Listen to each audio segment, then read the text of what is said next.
제18주기 9.11 테러 추모식이 오늘 테러 현장인 뉴욕과 버지니아 알링턴, 펜실베니아 생크스빌에서 열렸습니다. 지난해 미 국민의 건강보험 미가입자 비율이 오바마 케어 실시 이후 처음으로 상승한 것으로 나타났습니다. 뉴욕주 공립대 수업료를 면제하는 엑셀시올 스칼라십 수혜 대상이 증가했습니다. 뉴저지 팰리세이드 파크타운의 공립학교 증개축을 추진하고 있는 학군 측이 주민들의 원성을 사고 있습니다. 지난 7일 맨하탄 월스트리트에 황소상 여러 곳을 훼손한 남성이 체포됐습니다. 이상은 이 시각 주요 뉴스입니다. 시청자 여러분 안녕하십니까? KBN 뉴스입니다. 제18주기 9.11 테러 추모식이 오늘 테러 현장인 뉴욕과 버지니아 알링턴, 펜실베니아 생크스빌에서 열렸습니다. 트럼프 대통령은 펜타곤에서 열린 추모식에 참석해 다시 한번 미국에 대한 공격이 있으면 대규모 군사적 대응으로 맞서겠다고 연설했습니다. 보도에 임동규 기자입니다.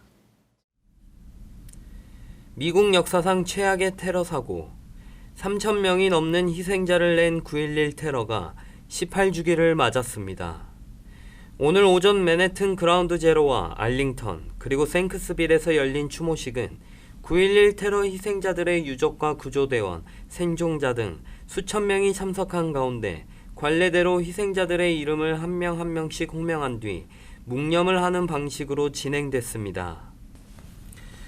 트럼프 대통령은 국방부에서 열린 추모식에 참석해 아프간 전쟁과 텔레반에 대해 언급하면서 어떤 이유로든 그들이 우리나라로 돌아온다면 우리는 그들이 어디에 있는지 갈 것이며 미국이 전에는 한 번도 사용해 본 적이 없는 힘을 사용할 것이라고 말했습니다. 미 전역의 자치단체들도 크고 작은 추모식을 개최했습니다. 뉴저지 팰리세이드 파크는 오늘 오전 10시 타운에 위치한 9.11 추모공원에서 타운 관계자들과 지역 주민들이 참석한 가운데 추모식을 열었습니다. We must never forget this day. We must never forget that those who were killed. We must never forget how fragile life is and how fortunate we are. Each day we get to open our eyes. 한편 오늘 추모식은 일모로 무너진 쌍둥이 빌딩을 상징하는 두 개의 레이저 광선을 공중을 향해 쏘아 올리는 것으로 막을 내립니다. KBN 뉴스 임동규입니다. 지난해 미 국민의 건강보험 미가입자 비율이 오바마 케어 실시 이후 처음으로 상승한 것으로 나타났습니다. 연방정부가 건강보험 미가입자에 대한 벌금을 부과하지 않는 영향으로 분석됩니다. 연방 센서스국이 어제 발표한 자료에 따르면 지난해 건강보험이 없었던 미 국민은 2017년보다 0.6% 오른 8.5%인 2,750만 명으로 조사됐습니다. 건강보험 가입 비율은 2017년 92.1%였던 것이 지난해 91.5%로 하락한 것입니다. 미가입자 비율이 가장 큰 폭으로 늘어난 그룹은 중산층의 히스패닉 아동들이었습니다.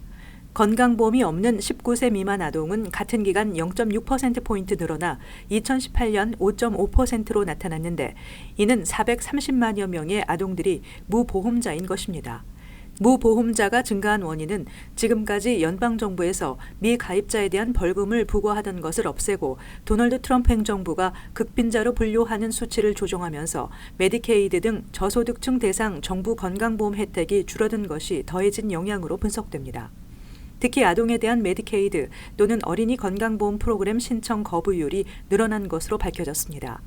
한편 미국 내 극빈자 수는 2017년 12.3%에서 지난해 11.8%로 줄어들었는데 이는 2007년 이후 최저치를 기록한 것입니다. 메디케이드 혜택을 받는 미 국민은 전체 17.9%로 5,780만여 명으로 나타났습니다. 뉴욕주 중산층과 저소득층 가정 출신 학생에게 공립대 수업료를 면제하는 엑셀시올 스칼라십 수혜 학생이 증가했습니다. 또 스칼라십 프로그램의 학점 이수 조건으로 수혜 학생들의 정시 졸업률도 일반 학생에 비해 2배 이상 높았습니다. 앤드류 쿠오모 뉴욕 주지사는 2018-2019 학년도 뉴욕 시립대와 뉴욕 주립대 커뮤니티 칼리지의 스칼라십 수혜자가 프로그램을 시행한 2017-2018 학년도에 비해 20% 증가한 2만 4천 명으로 증가했다고 밝혔습니다. 프로그램 수혜자의 정시 졸업 비율도 일반 학생들에 비해 2배 이상 높았습니다. 뉴욕 주립대의 경우 일반 학생의 정시 졸업 비율은 11%이지만 프로그램 수혜 학생들은 30%입니다. 뉴욕시립대의 경우 일반 학생은 12%, 수혜 학생은 30%로 나타났습니다. 이와 같은 높은 정시 졸업 비율은 장학금 자격 조건 중 학년도당 30학점 이수를 충족해야 하기 때문입니다. 한편 주지사실에 따르면 현재 약 21만 명 이상의 학생들이 뉴욕 주립대와 뉴욕 시립대를 엑셀시올 스칼라십을 포함해 주정부 수업료 지원 프로그램, 연방 학비 보조금 펠그랜트 등의 혜택을 받고 있습니다. 2017년 쿠오모 주지사가 역점 사업의 하나로 시작한 엑셀시올 스칼라십은 2017-2018 학년도의 경우 학생 가정의 연소득이 10만 달러 미만이면 신청할 수 있었고 2018-2019 학년도에는 11만 달러, 그리고 2019-2020 학년도에는 12만 5천 달러로 대상이 확대됐으며 1년에 최대 5,500달러를 지원받습니다. 스칼라십 자격을 유지하려면 성적이 우수하고 풀타임으로 등록해 1년에 최소 30학점을 이수해야 하며 여름방학 동안 진행되는 썸머스쿨 학점도 포함시킬 수 있습니다. 6천만 달러가 넘는 예산을 필요로 하는 뉴저지 팰리세이드 파크 타운의 공립학교 증개축에 대한 주민 설명회가 열렸습니다. 주민들은 지나치게 높은 금액으로 급격한 세금 부담을 우려했는데요. 학군 측은 주민 설득보다 어쩔 수 없다며 막무가내식 밀어붙이기로 원성을 사고 있습니다. 보도에 임동규 기자입니다. 팰리세이드 파크 교육위원회는 어제 저녁 6,113만 달러 규모의 학교 증개축안 주민투표를 앞두고 설명회를 개최하였습니다. 교육위원회가 발표한 세부 계획안에는 각 학교의 엘리베이터 설치, 천장과 창문 교체와 노후화된 냉난방 배수 전기시설 보수 등 광범위한 개보수가 이뤄지며 더 많은 학생을 수용하기 위한 건물 증축도 포함되어 있습니다. 이번 증개축안은 총 6,113만 달러의 예산이 투입되며 이 중 1,723만 달러는 주정부의 보조로 충당됩니다. 나머지 4,309만 달러는 팰리세이드 파크 주민들이 부담해야 됩니다. 근데 사실 올해 같은 경우 1년에 선생님들에게 주는 건강보험이 60만 불이 올랐어요. 전체가. 그런데 우리가 타운에서 받은 돈은 46만 불입니다. 그러면 벌써 거기서 마이너스 14만 불이 났잖아요.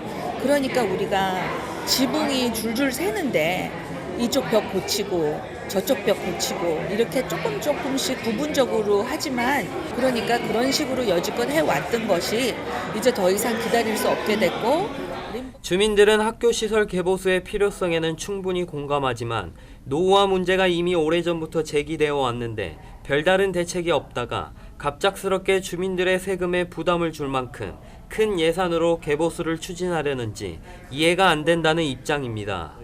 그분들은 시에서 돈을 안 줘갖고 그랬다던 그 변명을 하는데 그런 변명보다가는 정말 교육자라면은 어떠한 일이 있어도 하는 거 꼭 해야 된다는 그런 책임, 의무감이 있어야 된다고 저는 봅니다. 그래서 이번 그 자세하게 공개된 그 보수 내역을 보고 나서 정말로 이거는 늦어도 너무 늦었다. 그토록까지 방관한 그동안의 교육 책임자들 정말 이번 기회에 뭔가 좀 큰 책임을 느껴야 될 것 같습니다. 교육위원회는 앞으로 3주 동안 학부모와 학생들을 대상으로 학교 증개축안에 대한 설명회를 각 학교마다 진행할 예정이며 다음 달 중 팰리세이드 파크 주민들을 대상으로 추가 설명회를 개최할 예정입니다. KBN 뉴스 임동규입니다. 뉴욕시는 전국에서 두 번째로 렌트가 비싼 도시로 꼽혔습니다.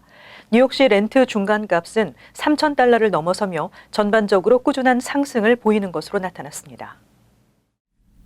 부동산 전문 사이트 점퍼가 최근 발표한 9월 렌트 동향에 따르면 샌프란시스코의 원베드룸 렌트 중간값이 3,540달러로 최고를 기록했고 뉴욕시가 3,030달러, 산호세가 2,520달러로 그 뒤를 이었습니다. 뉴욕시의 원베드룸 렌트 중간값은 지난달 0.7%, 투베드룸은 0.3% 소폭 하락한 3,440달러를 기록했지만 1년 전에 비해서는 큰 폭으로 상승한 값입니다.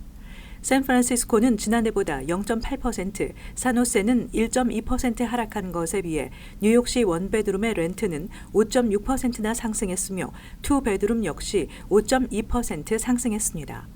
부동산 거래업체인 밀러 사무엘 앤 더글라스 엘리만이 최근 발표한 맨하탄, 브루클린, 퀸즈의 렌트 동향에서도 꾸준한 상승세가 나타났습니다. 맨하탄의 올여름 평균 렌트는 지난해보다 7% 증가한 4,292달러를 기록했습니다.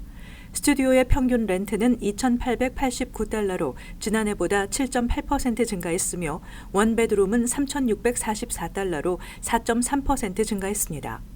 브루클린의 경우 평균 렌트는 3,360달러로 지난해보다 1.6% 증가했고 스튜디오의 평균 렌트는 2,765달러로 10.7% 상승한 반면 원베드룸의 평균 렌트는 2,891달러로 0.4% 떨어졌습니다.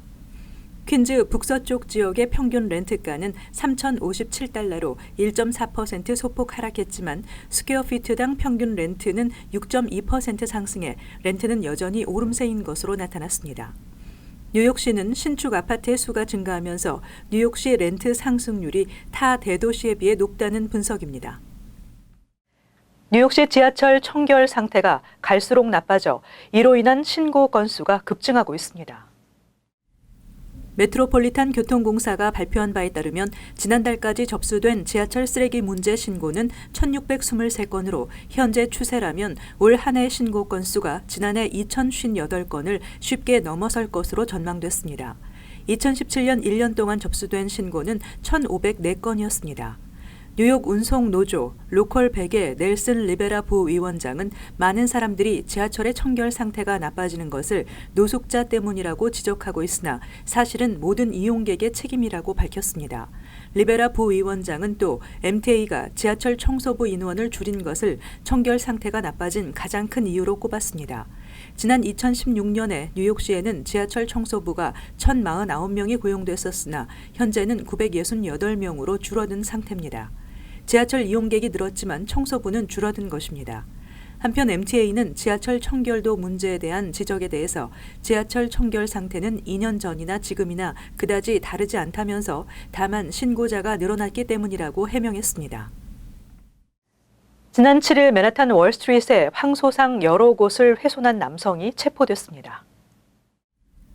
월스트리트 인근에 위치한 돌진하는 황소상 오른쪽 뿔에 15cm 길이의 상처가 생기는 등 여러 곳을 훼손시킨 남성이 체포됐습니다. 뉴욕시 경찰에 따르면 텍사스주에 사는 이 남성은 7일 정오쯤 금속으로 된 벤조로 황소상의 머리 부위를 수차례 가격했습니다. 남성은 범죄 행위와 풍기문란 혐의로 기소됐으며 황소상을 가격한 동기는 아직 밝혀지지 않았습니다. 훼손된 황소상은 원 제작자인 조각가 아르투로 디모니카가 이달 말 뉴욕에 도착해 수리할 예정이며 수리비는 7만 5천 달러에서 15만 달러가 예상되고 있습니다.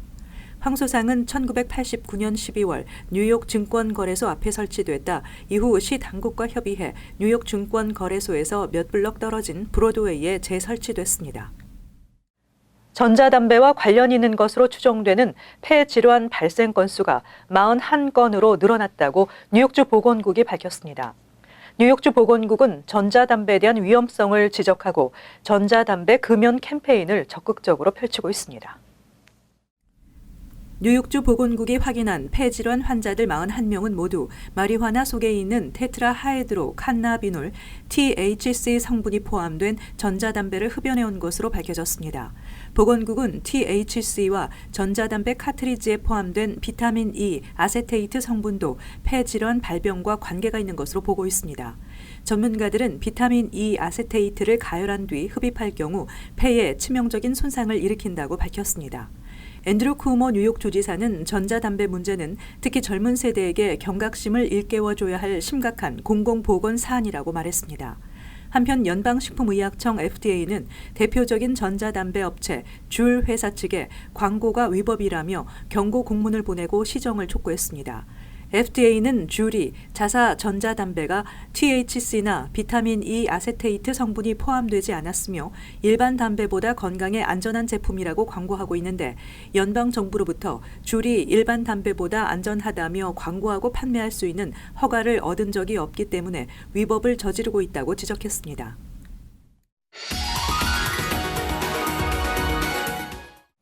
이어서 LA 지역 한인사회 소식입니다.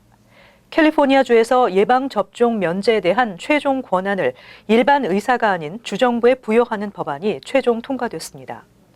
이는 의사들의 무분별한 접종 면제 확인서 발급 때문에 최근 홍역 등의 질병 발생이 늘고 있다는 지적 때문인데요. 일부 부모들은 해당 법안이 가족들의 선택권을 박탈한다며 반대 목소리를 높이고 있습니다. 김재은 기자의 보도입니다. 게빈 뉴섬 캘리포니아 주지사는 어제 아이들이 백신 접종을 면제받으려면 주 정부로부터 최종 허가를 받아야 한다는 내용의 법안에 서명했습니다. 의사들의 백신 접종 면제 권한을 대폭 줄이겠다는 겁니다. It really is about protecting kids, and so it was very important to me that we pass this legislation. 이에 따라 의사들은 환자에 대한 백신 면제 이유를 의학적 근거를 토대로 증명하고 주 공공보건국에 제출해 승인을 요청해야 합니다. 다만 해당 법안에 대한 반대는 만만치 않습니다. 일부 학부모들은 법안이 환자와 의사 간의 유지를 침해하는 것은 물론 정부의 불필요한 개입을 부추긴다며 반대 시위를 이어가고 있습니다. This is a sad day when in a free country we have no freedoms over our own body. They're supposed to represent us. They're not listening to us and we are going to vote them out. 캘리포니아주에선 지난 2015년 디즈니랜드 홍역 사태 이후 아이들의 백신 접종을 의무화하는 법안이 시행돼 왔습니다. 하지만 백신이 뇌를 손상시킨다거나 자폐증을 유발한다는 근거 없는 소문 때문에 일부 부모들이 의사들에게 돈을 주고 백신을 면제받는 행위가 지속됐습니다. 실제로 백신 접종 면제 허가서를 발급받은 어린이 수가 지난 2년간 3배 가까이 늘어나면서 최근 홍역 사태의 원인으로도 지목돼 왔습니다. 올해 전국에서 홍역 발병 건수는 1000건에 육박했고 27년 만에 최고를 기록했습니다. MBC 뉴스 김재은입니다. 미국에서 소수계 언어 기념일로는 최초로 한글의 날이 지정됐습니다. 캘리포니아주 상원은 한국 한글날인 10월 9일을 캘리포니아주 한글의 날로 지정하자는 내용의 결의안 ACR 109를 만장일치로 통과시켰습니다. 쿼크 실바, 최석호, 미겔 산티아고 하원 의원이 함께 발의한 이번 결의안의 통과는 세종학당과 한글학교 등 다수의 한인단체들이 적극적으로 지지 활동을 펼치고 주의회를 대상으로 지속적인 홍보를 통해 얻은 쾌거로 평가받고 있습니다. 이와 관련해 LA 한국문화원은 한국어 교육기관들과 연계해 다양한 한국어 관련 행사들을 개최할 예정이라고 전했습니다. 한편 문화원에 따르면 메릴랜드주와 버지니아 등 일부 지역에서도 한글의 날 지정에 큰 관심을 갖고 있는 것으로 알려졌습니다. 이어서 간추린 소식입니다. 지난주 신규 실업수당 청구 건수가 21만 7천 건으로 전주보다 1,000건 증가했다고 연방노동부가 밝혔습니다. 실업수당 청구 건수 증가는 고용사정이 나빠졌다는 의미이지만 경제 전문가들은 전국 실업률이 8월에 3.7%로 50년 만에 가장 낮은 수준이라고 전했습니다. CNBC는 미국 경제를 지탱해온 주요 산업 중 하나인 제조업의 위축 조짐에도 불구하고 무역 전쟁에 따른 고용시장의 타격은 아직 크지 않다고 풀이했습니다. 연방국토안보부가 범죄 피해를 당한 불법 체류 이민자가 사법당국의 수사를 협조할 경우 발급하는 유비자 신청자들을 체포, 추방 조치할 수 있는 재량권을 이민 단속국 요원들에게 부여해 이에 대한 논란이 이어지고 있습니다. 범죄 피해를 당하고서도 추방이 두려워 경찰 신고나 유비자 신청을 주저하는 불법 체류 신빈 이민자들이 빠르게 늘고 있다는 게 이민 전문가들의 지적입니다. 빌 드블라지오 뉴욕시장은 가로수 뿌리로 훼손되는 보도블록의 파손 책임을 집주인에게 묻지 않도록 하겠다고 밝혔습니다. 또 가로수와 보도블록 복구 프로그램을 통해 앞으로 3년 동안 5,500곳을 우선 복구하겠다고 말했습니다. 뉴욕시 교통국은 현재 발부된 5만 건의 티켓을 전수조사하고 가로수 뿌리로 인해 보도블록이 파손된 것으로 판명될 경우 위반 티켓을 취소하겠다고 밝혔습니다. 제랄딘 하트 서포 카운티 경찰국장은 새학기가 시작된 지 한 주 만에 세 곳의 학교에서 테러 협박 신고 전화가 걸려왔다며 이 같은 행위가 적발될 시 관련 사건에 개입한 학생은 미성년자라도 중범죄로 처벌할 것이라고 밝혔습니다. 이들 신고에 대해 경찰국은 사실관계 조사 중인 상황이라며 사건 관련 체포도 이루어진 바 없다고 밝혔습니다.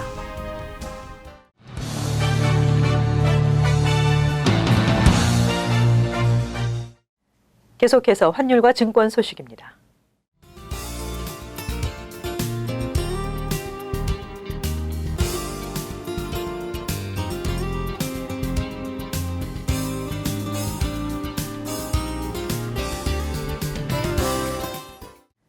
끝으로 날씨 전해드립니다. 목요일 대체로 흐리고 습도가 높고 몇 차례 비와 소나기 예상됩니다. 낮 최고 기온 77도, 섭씨 영상 25도, 밤 최저 기온 60도, 섭씨 영상 16도 예상됩니다. 금요일 대체로 흐리겠습니다. 토요일 대체로 흐리고 오전에 비와 소나기 예상됩니다. 이상으로 KBN 뉴스를 마칩니다. 시청해주신 여러분 고맙습니다.